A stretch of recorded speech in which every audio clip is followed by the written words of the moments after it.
Hello everyone, it's Lindsay, and today's Tip Tuesday, hopefully going to be on a Tuesday. I've recorded this so many times because I'm trying to streamline it and make it easy for you guys. But today's video is going to be printing and cutting digital files from OpenJourney. I am using a Silhouette cutting machine. I know there are other cutting machines out there, and I will talk about some of those differences here in a minute, but this is going to be specifically for the Silhouette Cameo cutting machine. But before we get to that, I want to show you here on the OpenJourney website, openjourney.faith. If you come to shop digital kits, this is where you will see her digital content. And so, as I mentioned in my unboxings of these devotional kits, OpenJourney is unique in that she offers both a physical version and a digital version of most all of her products. Not all of her products, but most everything. When you purchase the physical version of a devotional kit, she will give you a discount code for 50% off of the digital version of that kit. Now you may be thinking, why do I need the digital and the physical? Well, the physical devotional kits no longer include ephemera pieces. Those are all add-ons that you have to add into there. But the digital versions do include some additional imagery that are not in the physical version. So, for example, what we'll be using today are these files from the Heart Cut kit. This was the kit number 4 for the current Take 4 series. So in the digital version had these files with these vintage leaves, had these olive branches. So these weren't included necessarily in the physical version. So you do get some additional pieces. And so typically you can just print these out, fussy cut them by hand, not a problem, can do that. But I have had over the years and most recently again, more questions from people wanting to know how I utilize these printables with my Silhouette cutting machine. I have done several of these videos in the past with other printables, other products. I've shown a lot of other things, but I wanted to do this one again, specifically for OpenJourney, just so you can see those. I know some people come to my channel just for specific things. Some consume all the content, so it doesn't hurt to redo it, kind of revisit it, and maybe add some additional details or commentary or whatever. So when you get your digitals, they are going to be a like Dropbox. I think she takes you to Dropbox, and then you're going to download those files, and they download as a PDF. Another thing I really like about OpenJourney is her printables download as PDFs, and they're individual PDFs. Sometimes, depending on the company, now you can find printables on Etsy, other Bible journaling companies. There are so many different printables out there.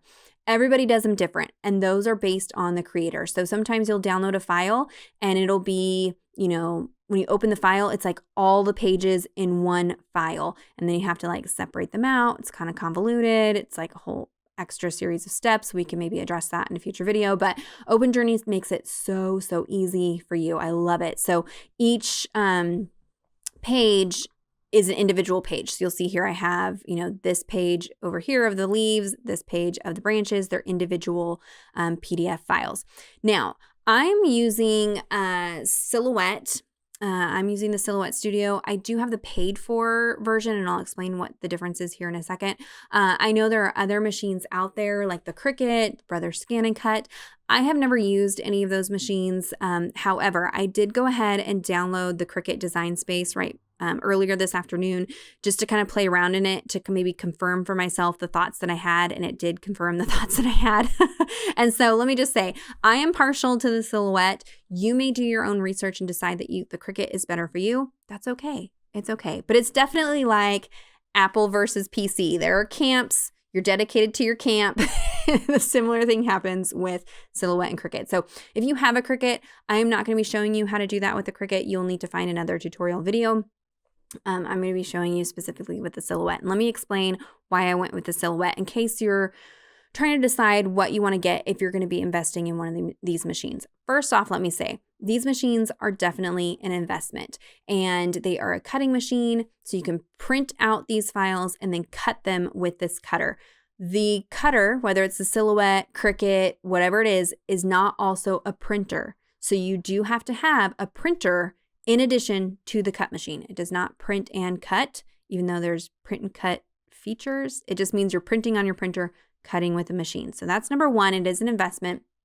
and you'll need to research what printer to use. But also, I went into this. I've been with Silhouette for over 10 years. I used to have my own business, creative business, and used my machine for that creative business. So I was creating my own files, my own images, my own cut files. And so that went into my decision process between the Silhouette and the Cricut. Both machines have come a long way in those 10 years. I know the Cricut, especially when I was researching, was back when they were still doing the cartridges. So you'd have to buy like specific cartridges from the store with images on them, plug it into your machine, and those are the only images that you could have. While the Silhouette at the time, you could design your own images and things like that. So it was ahead of the game at that point, and that's what kind of led to my decision. Now the Cricut has come further with that. They no longer have the cartridges. They moved to a similar system as the Silhouette, where you have like an online store where you can purchase designs. I don't know if you can create your own designs in Cricut. I did not spend enough time over in it to know that. I got frustrated very quickly, so I'm not sure, but I would explain it like this. So you may be familiar with the differences between Apple and PC. Apple is more user-friendly, plug and play, kind of simpler, streamlined. You can't really like pop open your MacBook and switch out hardware in it. Apple's pretty much like streamlined, so it's easier, but it doesn't allow for a lot of customization. PC and Android is a little more difficult, not as user-friendly, but it does allow for personalization and manipulation. So if you are tech-savvy people typically, not always, typically go for PC, Android, just because you have a little bit more freedom to manipulate things. So that is what it went into my decision between the Silhouette and the Cricut. Cricut is more in line with like Apple. It's user-friendly, streamlined, not a lot of manipulation. Silhouette is not as user-friendly, but you can do more manipulation. So I say that, but it's still, the Silhouette is not impossible. I have taught myself everything that I know about the program and the machine. There are lots of tutorials out there, so it's not impossible to learn. But just in my little bit of trying to do print and cut between Cricut and Silhouette, there were a lot more options in Silhouette than there was in the Cricut. Now, I'm not a Cricut expert. So if you're a Cricut lover, don't come for me. You can love your Cricut and you can know more about it and make your videos. I will send the Cricut people over to you. Like I said, I have spent 10 years with Silhouette. I spent about 30 minutes with Cricut.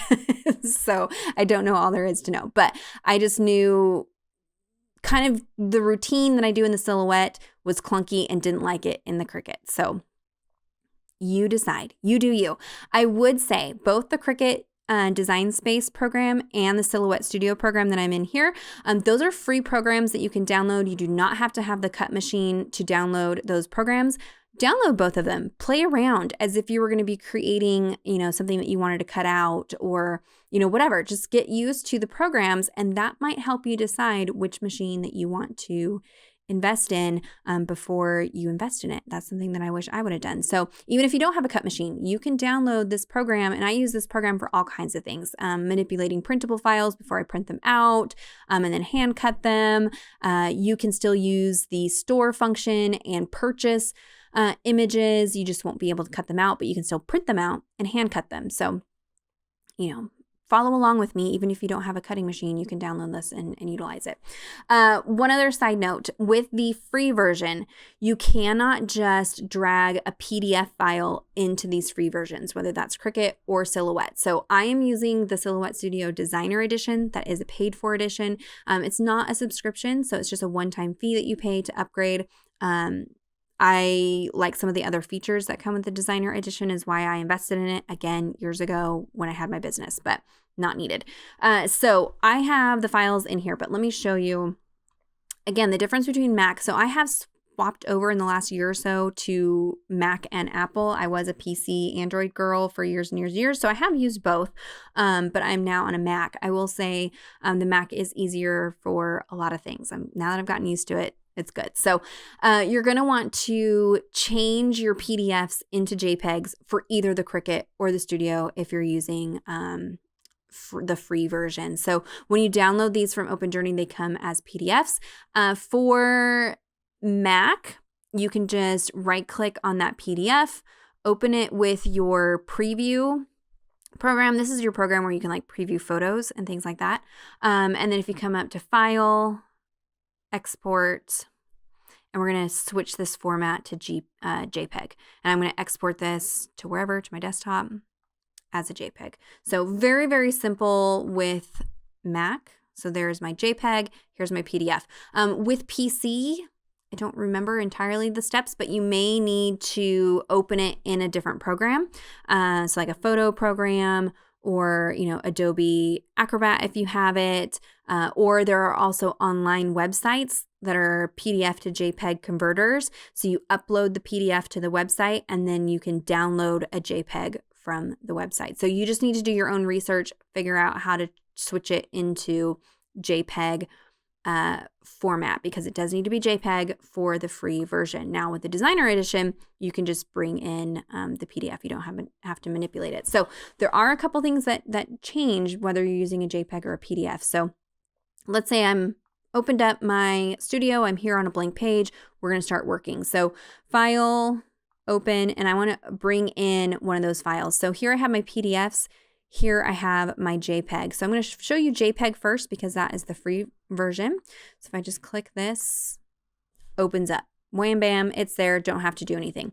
If you have the upgraded version and you can bring in a PDF, you do have some options here. So if I click, let's see, on the same one, a PDF is going to give you different options. You can import it either as an image or a vector, depending on the file, what's included in the file. I have noticed sometimes with color profiles, depending on how the creator of the file saved things with certain color profiles, sometimes I have to, I'll open it as a vector and the colors are not right. I have to go in and open it as an image to get the colors to match what they're supposed to look like. Again, it just kind of, depending on the file, determines whether one is better than the other to open. For the OpenJourney files, and this video is specifically about OpenJourney, I just typically import as a vector.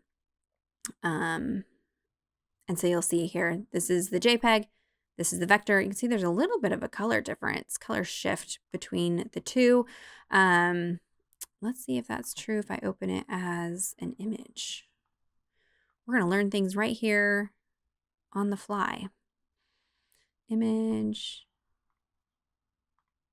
Oh no, look at that. So a little, I don't know, you can see it moving, but I'm not quite sure what the difference is. But here's using the designer edition, opening it as an image versus opening the JPEG conversion. So the JPEG conversion did change the coloring just a little bit, but you guys, this is just fussy. It's just for personal use. You're not selling these. Don't worry about about these things.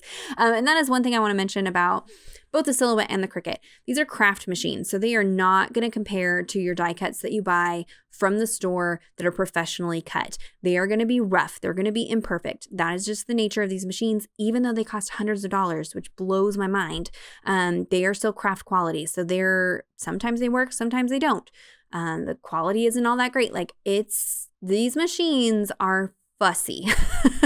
Anytime I post about my Silhouette being fussy, my DMs are full of people commiserating with me about using these cut machines. So, that might help decide whether you want to invest as well. So, all right. So I'm going to close these out.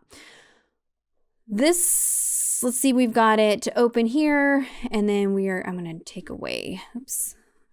I'm going to reset these because I was playing around in here before I turned on the camera. So I'm going to set this the way that it would look prior to turning on the camera. Oops, not what I want to delete.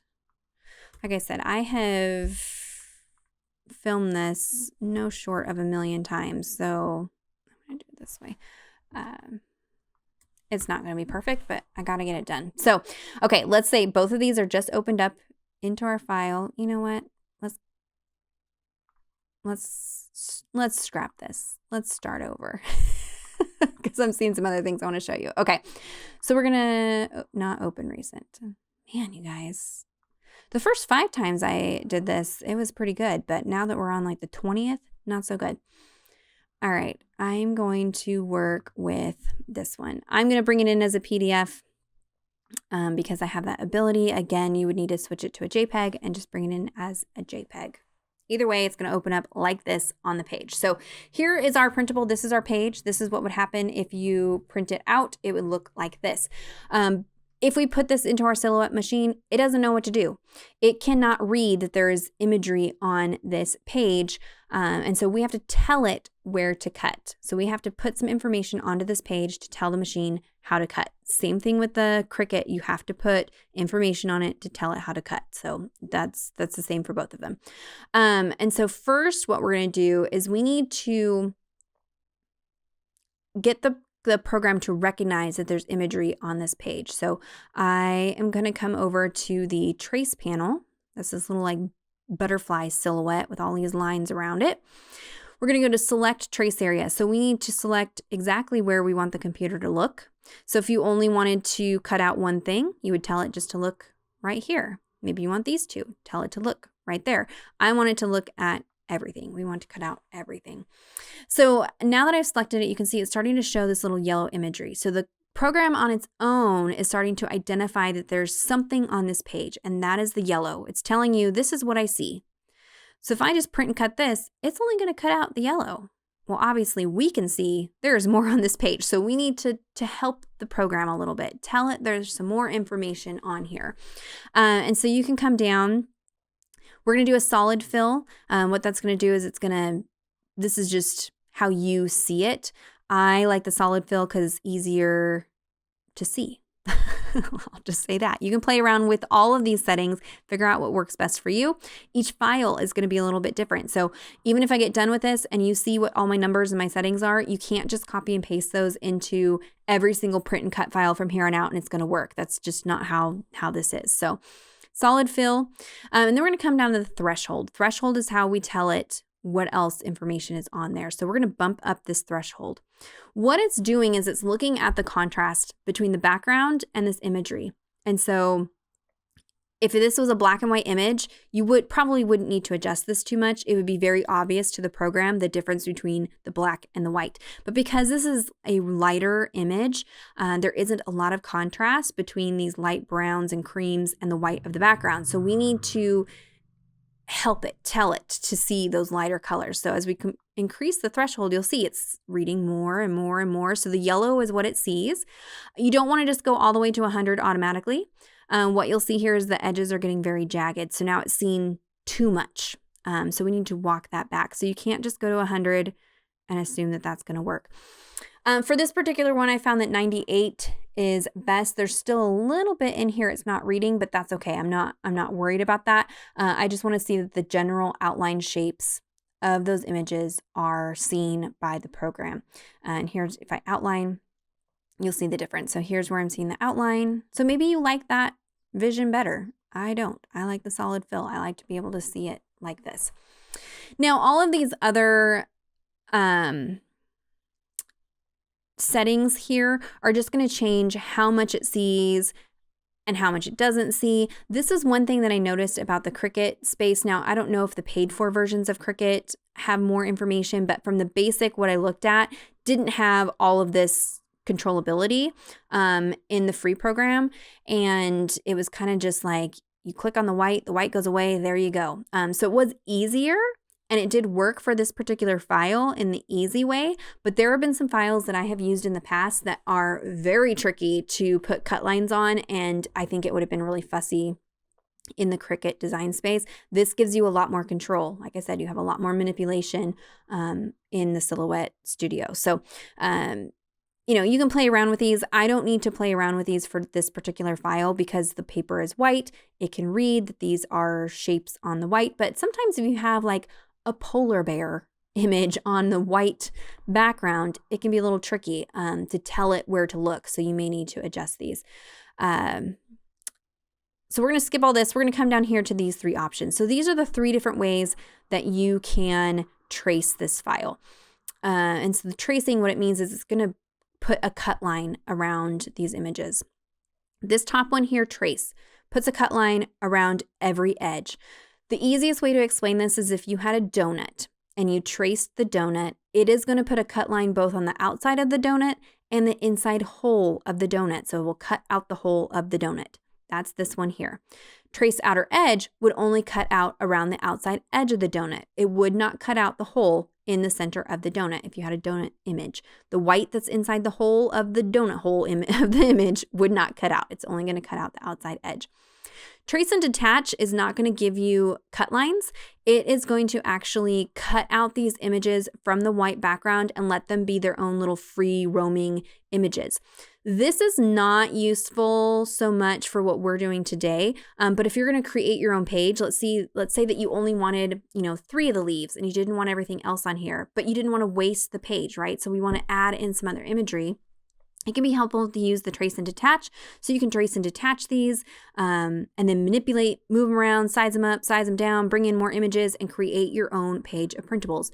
I have done that in prior videos. I'll try to link those down below so you can see that. But for today, if I do the trace, it is going to trace and cut out like this little opening right here, this little opening out right here. Now, I will say with the Silhouette machine, it is not commercial quality. So the more things that it has to cut, the more of a chance it has to mess up, chew up your paper, be all fuzzy. So I try to give it as few cut lines as possible. I want it to be very streamlined, very simple. And this is also going to get very delicate. As it cuts in here, this is a weak spot down in here. And so this, ignore that, this little spot might be kind of floppy. So with the commercial cut ones, it is nice that they can go in and cut those out. They're printing on a higher quality cardstock. That all works. But for today, for what I do, I use the trace outer edge. And so what this is going to do, if you see here, it has now added a red cut line around all of these images. And so here is a great example right here. So you'll see there's a cut line that comes down right here and then goes out. So it doesn't go all the way in here. Even though we can see that there's white right here, the program with the settings that we used didn't see this as white. Basically with the threshold that we told it, it saw this as landmass, that there was still color here. So that cut line doesn't go all the way down in here, but that's okay. This would have been really delicate and floppy. All these little individual pieces would have cut away, fallen away.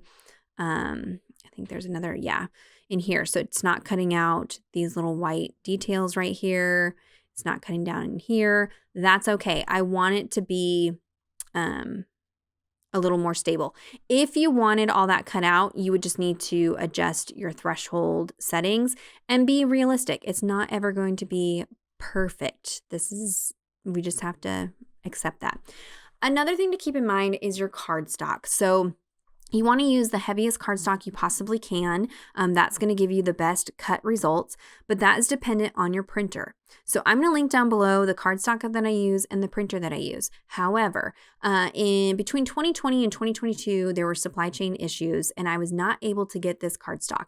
I don't know if something changed or if maybe my printer is not as new and vibrant as it used to be, but I used to be able to print on this particular cardstock no problem. Even though it's slightly heavier than what my printer says it can handle, it would print on it. But the new ream of this cardstock that I have, for some reason, my printer does not love it. And so I run into some issues. And so I will point those issues out once we come to the portion where I'm showing you how to load into the Silhouette. I'll show you how I kind of adapt for that. But that is something you want to keep in mind if you are just starting out and investing in these things and deciding what to purchase.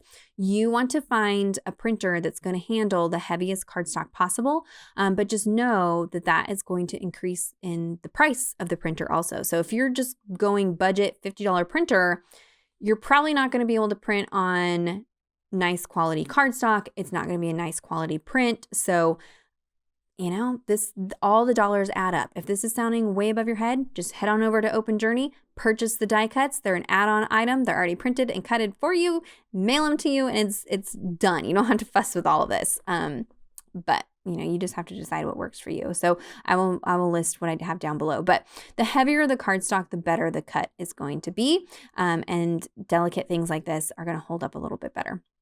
I'm going to go ahead and open up that other file here. Not this one. The green leaves. This one. Again, I would need to change this into a JPEG if you're just using the free version. I have the designer edition. So this particular file is very delicate, right? There's a lot more going on, a lot more cut lines. So the more movements that your blade makes, the more opportunity you have for it to mess up, chew up the paper, things like that. So I'm going to show you two different things. When you purchase the die cuts from Open Journey, one thing I really like about the Open Journey die cuts in particular is there's no white border. Her die cuts are cut up right up to the edge. And that is how this is set up here. This file is set up to cut right up to the edge. And we do need to do some more things to this file, which I will show you. But this file, if I did that, it would be a hot mess. I can just tell you right now, you're going to be frustrated if you try to cut this one right up to the edge with a Silhouette. You can use the nicest blade, the nicest cardstock. It's still just going to be fussy. And so if I select trace this one, I'm going to show you an additional step that you may want to do. So I can see I don't have everything yellowed in, so I need to increase my threshold until everything is yellow. You want at least the outlines of your images to be yellow. Because I'm just cutting out the outlines, I don't necessarily need the insides to be yellow. So like, even though this is not yellow, I can tell that there's yellow outlining it, so it'll be fine. Again, I'm going to go to trace outer edge, especially with this one. I do not want to cut all the internal detail. So the way that this is set up right now, you'll see it's actually going to cut out this little piece separate from the twig. It's going to cut out this little piece separate from the branch because the cut lines are right up to the edge. So we're going to add offset to this. And this is typically what you see from die cuts that you purchase. They have some sort of offset. Some have more of an offset than others. And there are definitely some benefits to having an offset. I know many of us don't love having an offset on our die cut, but there is a reason. It reduces the amount of movement of the blade, so it cuts faster and cleaner, and it captures some of these littler images. And so what I'm going to do is I'm going to click on the outline. I got the outline, I've grabbed a hold of it. So that is selected. And then we're going to come down to this offset panel. It's this star over here. And you have some offset options. So internal offset, this is going to set it so that your cut line's on the inside of the image. So the times that you would do this is if you want absolutely no chance of white. So if you're maybe doing some alphabet letters, you're cutting them out of a pattern paper or like a printed pattern, you might want to do an internal offset, and that just makes sure you don't have any white border. For the sake of this, we're not going to be doing internal offset. We're going to be doing regular offset. So when I click this, what you'll see is it automatically will generate an offset. So now you can see there's just a little bit of breathing room between the image and the red line, right? We can kind of see there's a little bit of space. I typically like 0.025 or an eighth of an inch, but you can increase this. The more you increase it though, the more opportunity there is for issues. I'm already seeing right down here. So this is a pretty small offset. Right here, it has welded these two images together. So the blade's going to come down and go this way. It's going to come here, go this way, and it's going to leave a little land bridge. So these are going to be attached. I can just snip them apart. Not a big deal. That much of a grouping isn't an issue. But if I increase this, let's say we have like a 1/4 of an inch offset. Now everything's all like welded together, big old mishmash. That's a hot mess. That's not going to work. Sometimes I'll do like 0.05. Is that an 8? I don't know. Maybe that's an 1/8. I wasn't a math major, guys. I was an art major. So this is a 0.05 inch allowance. And you can see there's even more white space. We're having some issues here where it's really getting attached. And now rather than coming in here, it's going to create like a little hole. So you just have to play around and adjust the offset to what you want. I do have another print and cut video on my channel where I go into more details about how to like clean up some of these other little pieces. I'm not going to include that in here because that's not going to be something we need to be concerned about with these particular files that I'm doing. So if you want more help, more details, watch that other video and you can see even more that you can do to clean these up. But so I like 0.025. That gives me just enough that now it's like, you know, connecting and including some things, but giving me a little bit of breathing room so it's cutting a little bit cleaner. The difference between corner and round. I like round. It's a smoother movement for my blade. You'll see the tip of this little leaf right here is rounded. If I go to corner, it's an ever so slight little change, but now has like a little flat tip on it. And so I just find that my blade performs a little bit better if it's rounded and it doesn't have to like pick up and set down quite as much. So rounded. So I'm going to go ahead and apply that.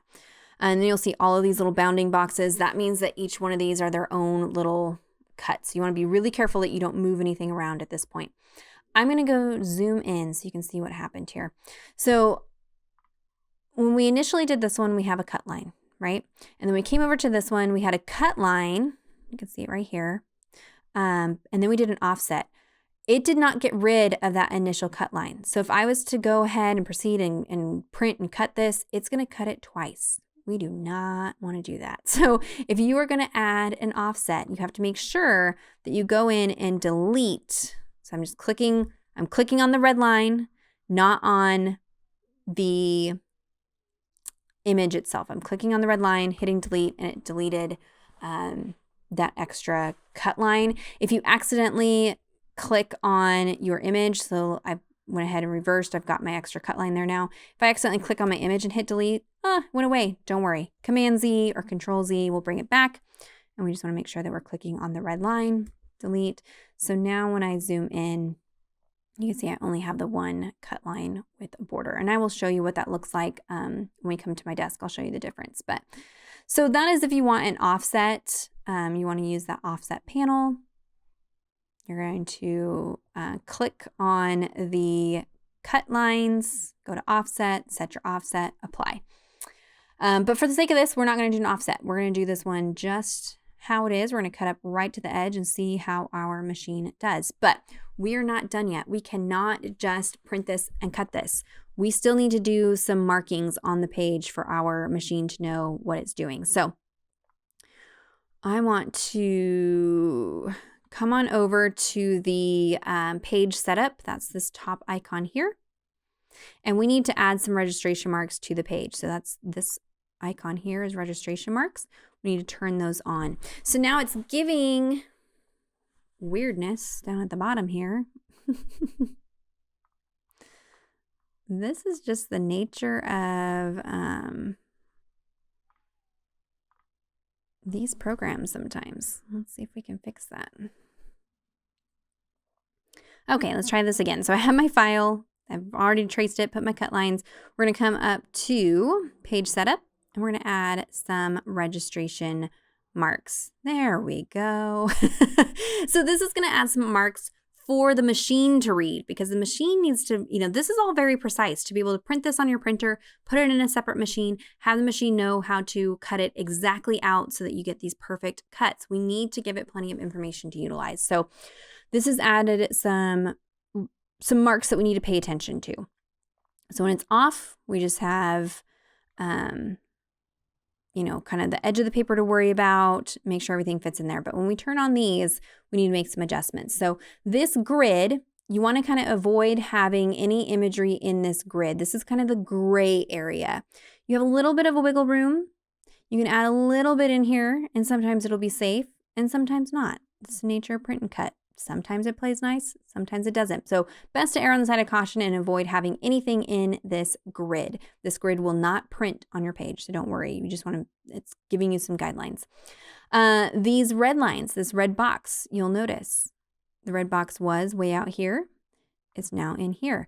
That red box, just like these are red cut lines, this is your cut border. So we'll only cut what is inside this red box. So this wouldn't get cut. This wouldn't get cut. These are all red flags right here. These are in areas they should not be.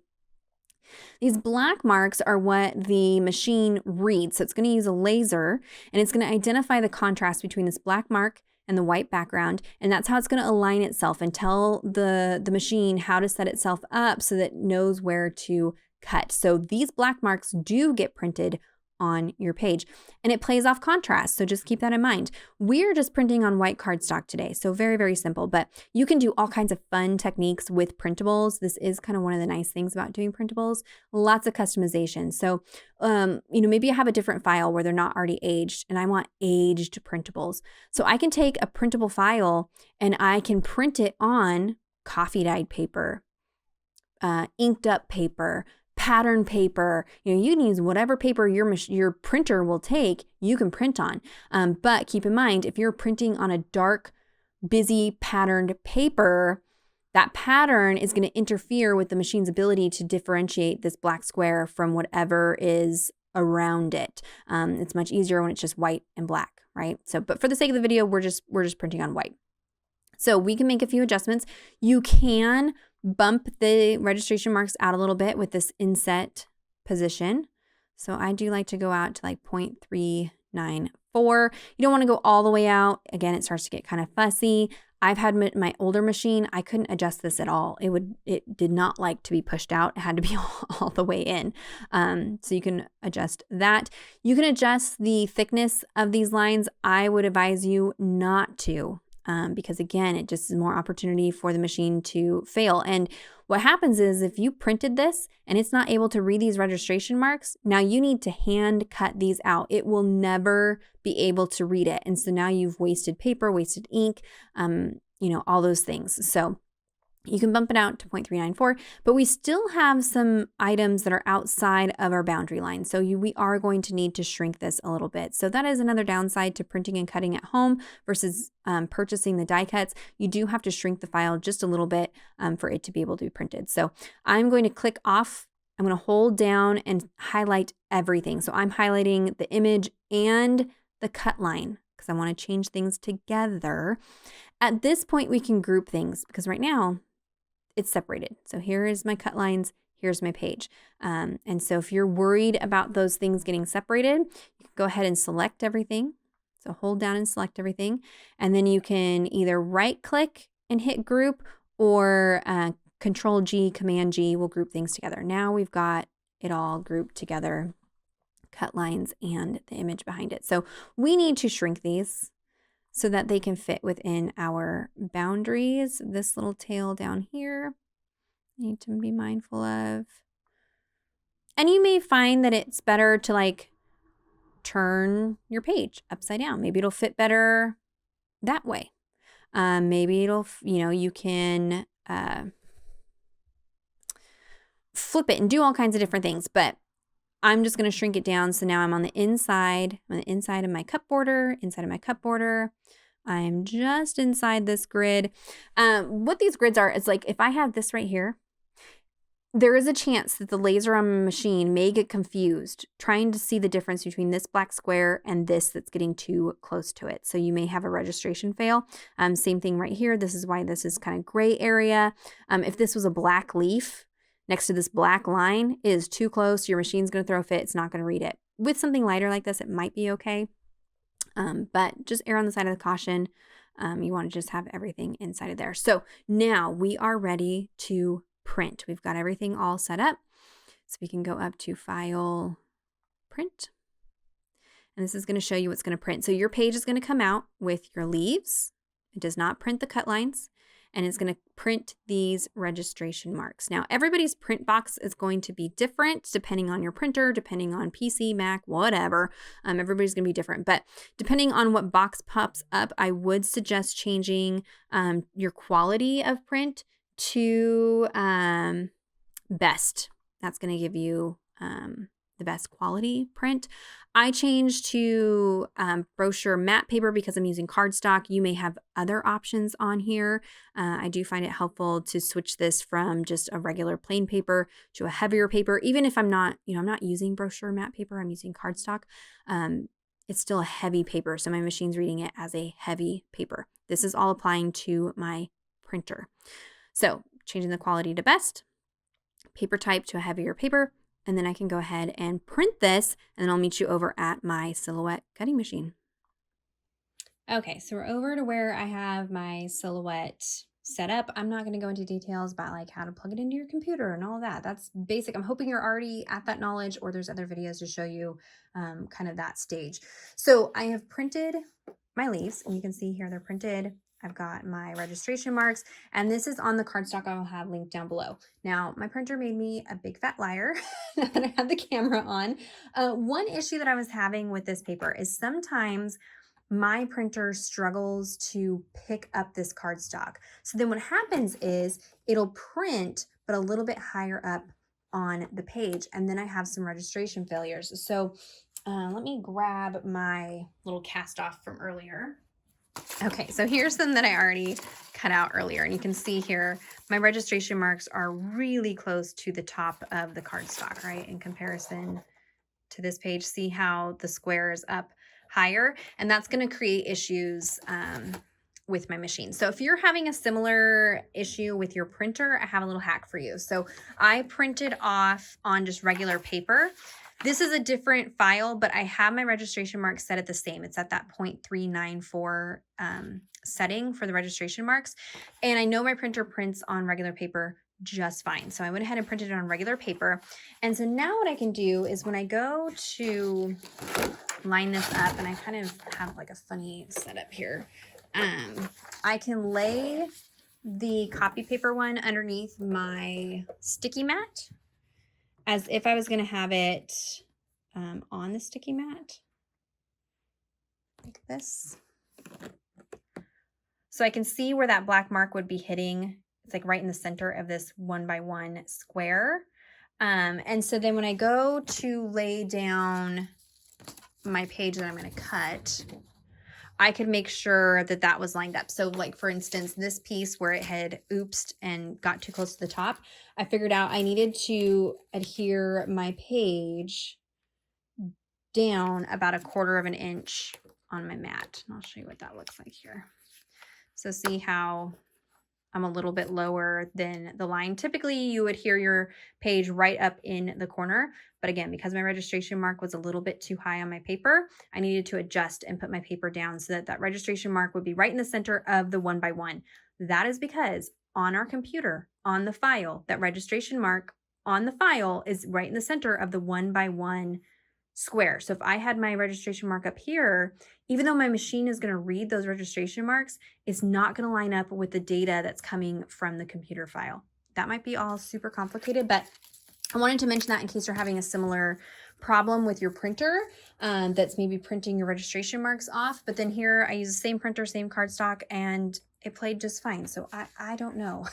Sometimes it works, sometimes it doesn't. So we're going to go ahead and adhere this page down to the sticky mat. And you want to make sure that you are nice and straight. I mean, a little bit off is not the end of the world. I mean, I can if, we don't have, that is another good thing about having the border on them, is it gives you a little bit more wiggle room. But okay, so we've got that all adhered on here. I'm gonna go ahead and feed this into the machine. I already have my cut blade. I have the Cameo 4, I believe. So my blade switches itself. If you have an older Silhouette, you have to manually switch the settings on the blade, but mine does it all itself, which was a nice upgrade. So let me take you back over to the computer and I will show you my cut settings that I do for this particular paper. All right, so we're loaded up into the Silhouette machine. I do need to have I don't have my Silhouette plugged in because I don't have enough holes in my MacBook. So we're just going to pretend like my Silhouette's plugged in. And then off camera, I'll plug it in. But Maybe. Nope. Okay, so we'll unplug my mouse, plug in my Silhouette. This is the one thing that I don't like about. I don't like that all of the ports in my MacBook are not USB. They're the USB-C ports. Okay, so I went from design, we came up to send because we were going to send this file information to my Silhouette. And this is showing you everywhere it's going to cut. So I can see it's actually going to cut like a little artifact here. Again, you can see my other video that shows how to get rid of those artifacts if you need to. I'm not going to worry about it for the sake of this video, but here you can see where the cut lines are going to be. So we need to set this up so that the blade doesn't go too deep, you know, all the things. So I am using Hammermill cardstock. I have it saved in my settings as Astro Bright, but I actually use for this particular weight, maybe. Okay. So for the cardstock I'm using today, you want blade depth 3. I do 2 passes, force of 25, and then the speed you can adjust a little bit. This is going to change. Every Silhouette is different. They're just fussy divas like that. So you can have the same printer, same paper as me, Silhouette Cameo 4, and still you may have to adjust your settings a little bit. They're just fussy, but start with this. There's lots of resources out online. If you have a particular medium that you're cutting on, whether that's vinyl or vellum or whatever, you can usually find tables online that tell you some basic settings to start with, but these are the settings that I use for this particular cardstock, and it seems to work best. So blade depth 3, passes a 2. If you have your blade depth too deep and it's cutting too deep into your mat, it actually reduces the longevity of your blade. It will dull your blade even faster. In general, paper dulls your blade pretty quick as well. So just keep that in mind. But these are the settings that I have. And then we can go ahead and send this to our machine and it will start cutting. So I'll take you over there and you can watch it.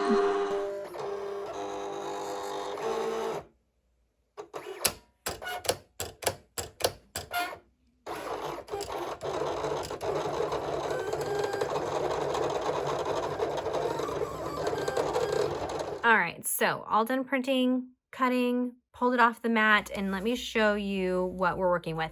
Today was a good print and cut day. My Silhouette behaved herself. She did everything that I asked her to. That's not always the case with this feature. I will say if you're having a hard time, like if your machine is giving you, like it's not able to read the registration marks, I had hoped to get it reading on camera and I missed it. I didn't get around my table fast enough, but if it's having difficulties, make sure that your machine has plenty of light. I have windows open all around in my room. I'll turn on an overhead light. Sometimes I'll even have a light shining directly down into it. It needs to be able to see, like I said, that contrast between the black ink of that square and the white of your paper. So that's just a little hint. But today we did pretty good. So these are the ones that I just cut out. And you can see it did a really, really good job today of cutting right up to the edge. It was on track. It's not like shifted off to one side. Sometimes that will happen. You just have to roll the dice and you get what you get and you don't throw a fit. So that is with the cut lines with no offset. These are the ones that I did with an offset. So you'll see that there's a little bit of a white border on these particular ones. And so what I will point out, let me see where, like this is kind of a good example. See how there's like a little fluffy, like a little tail, like it didn't cut really smoothly.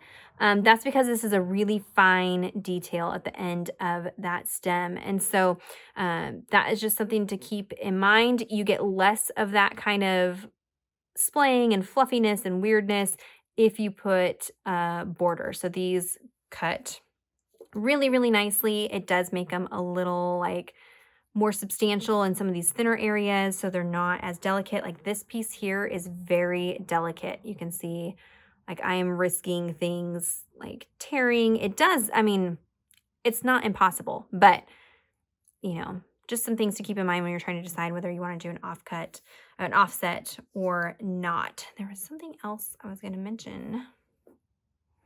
See all of my little fluffy tails. So that's just because I didn't do an offset. So it's a very, very tiny little cut there, and it's just kind of pulling up the paper. Oh, I know what it's going to be. I'm going to link down below the paper that I use in 2 different printers. I wasn't going to do this, but I'm going to do this. First off, I'm going to link my HP printer, which is my workhorse, do all. That's the one I typically link. Standard inkjet printer. I have had mine for years. The one I'm going to link down below is the newer version of it. Fantastic, love it.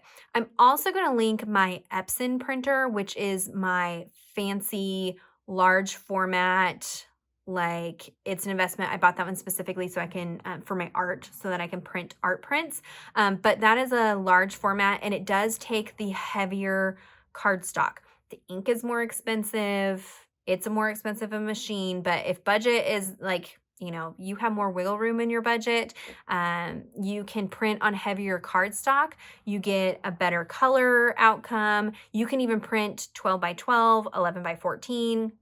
And with the standard Silhouette Cameo, you can cut out 12 by 12. So, you know, that might be something that you're wanting to do. So I will indicate that the HP printer is my go-to workhorse simple printer.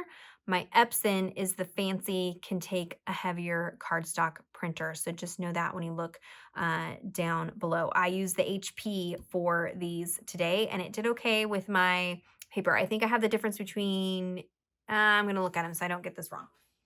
Okay, so these were using the 80-pound hammer mill paper that I will link down below for you. The 80-pound goes okay in my HP printer and perfectly fine in my Epson printer. The 100-pound hammer mill that I will link below, that I only use in my fancier Epson printer. My HP will not take the 100-pound cardstock, but the 100-pound is closer to the thickness of like die cuts that you typically would purchase. So that is what I'll have linked down below. If you have questions, if you have comments, be sure to leave those. I can do more of these type tutorials and videos and things in the future if this is helpful. I feel like I've really covered this particular topic multiple times. So if there's still maybe some things that you didn't catch in this video, check out those other Silhouette videos that I've done. And there may be some additional information in there that wasn't covered in here. Yeah, check out those links. Give this video a thumbs up if you enjoyed it, if it was helpful. Subscribe to my channel if you're not already subscribed. And until next time, thank you so much. Bye-bye.